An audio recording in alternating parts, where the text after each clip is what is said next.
Magandang umaga po sa ating lahat, brothers and sisters. Handa na po kayong lahat? Amen! Handa na po tayo. Bago po natin simulan lahat, tayo po muna yung upo at manalangin. Lord Jesus, maraming salamat po God sa araw na Lord na muli po kami nakatipon-tipon Lord sa bahay sambahan muli Lord. Ganyan na din po, salamat po sa kung isang linggo pag-iinat niyo po sa amin at pagbibigay niyo na sa aming pangangakamakulas.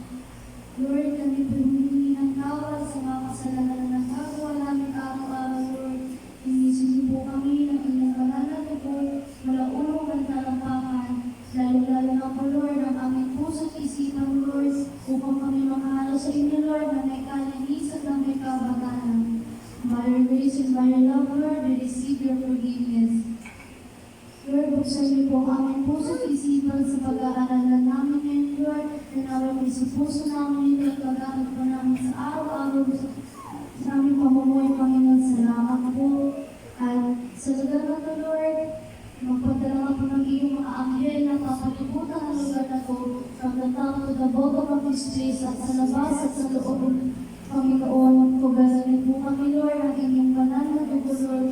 Open the portal of heaven, magpadala ka ng mga anghel mo Lord na sasama kami magpupuli at mag-aaral. You are welcome in this place, O God. Maraming salamat po. Kailan po ang itinataas sa